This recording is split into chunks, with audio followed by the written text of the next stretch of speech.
Hi everyone. It is an absolute pleasure to be standing in front of you today. Looking around, I have to say that this is one of the better looking crowds I've ever stood in front of, so you guys will make this a lot of fun.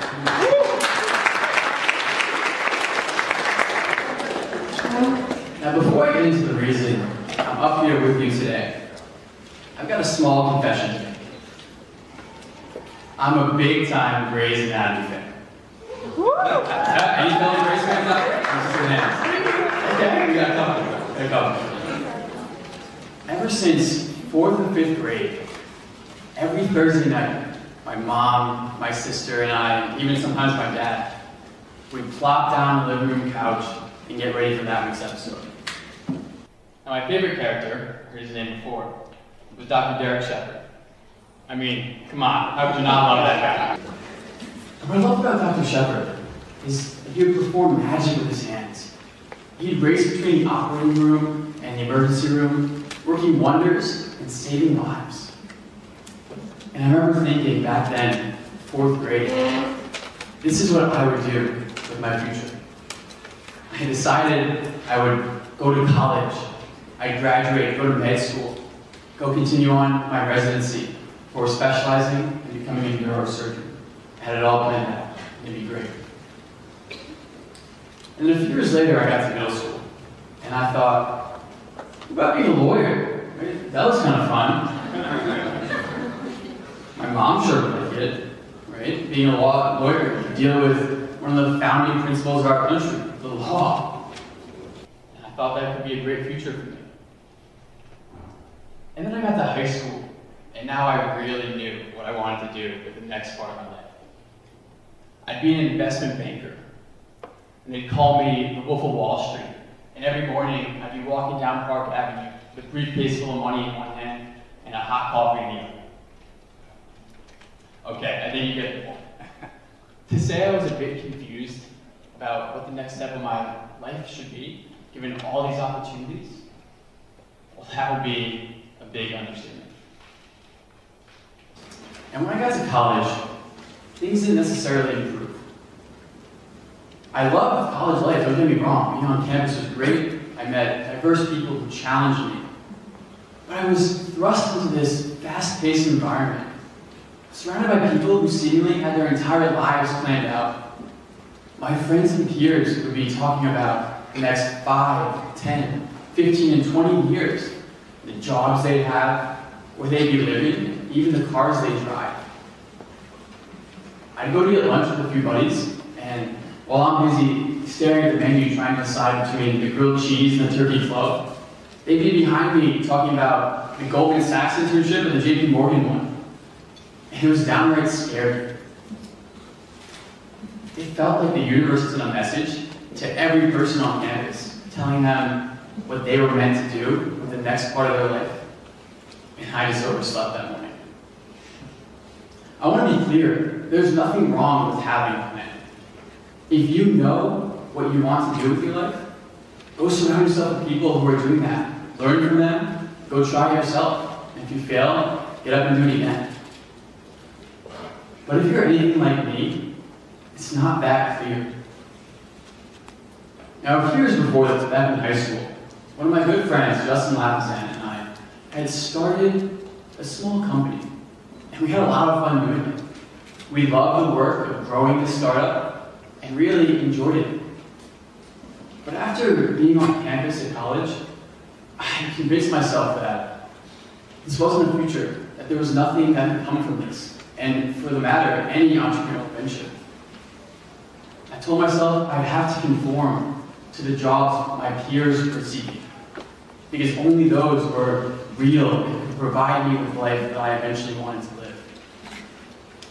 And so just like that, I began pursuing a job that I frankly didn't like. And I was doing it solely because I thought I had to.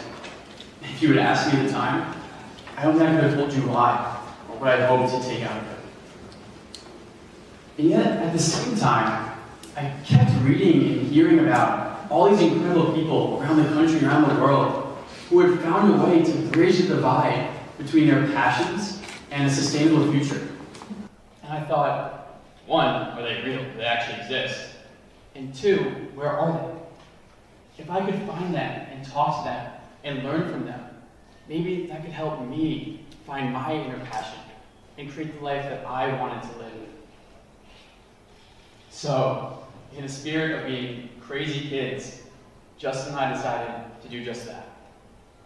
We set out to start a conference in a community for young innovators and game changers to connect in person. We thought, if we can get 100 of the world's best innovators in one room, just imagine the creation, the collaboration, the inspiration that would come from it. And so the following summer, a few hundred people joined us in Austin, Texas for the first Next Gen Summit.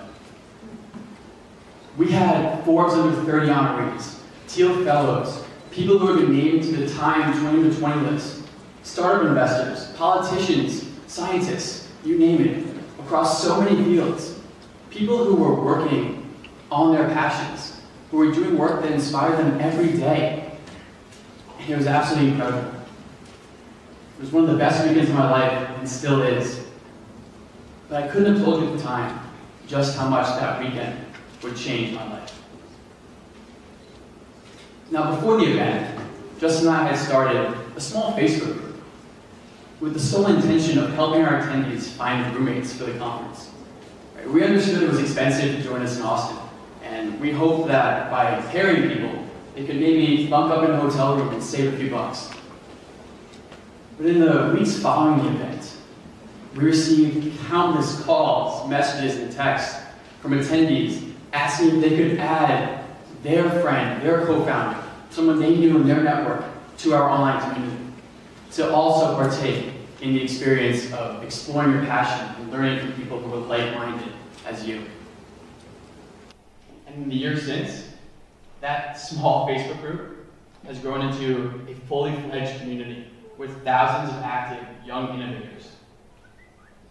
Every day, we're meeting people who are starting companies, creating jobs, and working on solving our world's problems.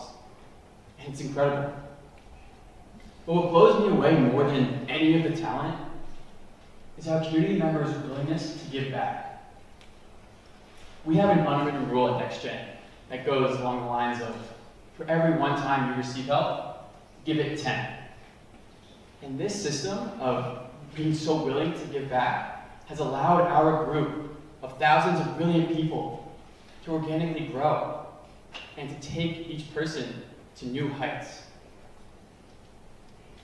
But somewhere along this journey, I began to question where NextGen fit into my future. Didn't I have to get one of those real jobs my friends work? Could I have a life from this? As I was facing these dilemmas, I opened my eyes and I looked at our community. Every person was working on what they loved. They understood the risks, but they enjoyed that. They desired to follow their passions at all costs. And that courage was absolutely contagious. And it showed me I didn't have to conform to what society said was an acceptable future for a college student. Because those are only one set of opportunities in that one world. And if I worked hard enough and looked further enough, I could find my own. Something that worked for me and provided me the life I wanted to live. At NextGen, I wake up every morning excited to see what our community members are doing that day and counting down the days until we'll all be together for our next conference. How could I ever let go of that? But it only works because we're so willing to give back. If everyone used the community for their own profits and their own ends, this would have failed a long time ago. And in the past few years, we've helped thousands of entrepreneurs get from where they were to where they wanted to be by providing them the resources they need to succeed. But what they might not know is that they've helped me more than I can ever say. So no matter what you want to do, you have to go out there and meet people who are interested in what you're interested in, who have passions that you think might be yours, or just interesting people. Because only by surrounding yourselves with these people who will challenge you and show you new ways and support you and celebrate those wins, but also on the flip side, pick you up when you fail and understand your struggle and sympathize with you. That's what will get you through to the next step. That's what will take you. So again, if that's being a doctor, a lawyer, or a banker, go be the best one out there. Go find a group that will encourage you to soar to new heights. Life is too short to be living someone else's dream. If it were not for the members of Next Gen, I would likely be pursuing a career where I'd wake up 5 days a week, begrudgingly get myself out of bed and go to work, along with 80% of Americans. I didn't want that. And I don't think anybody does. So go find your dream. Go meet people who challenge you to explore. And once you've got that community, go make it happen. And know that a group has your back. Thank you so much.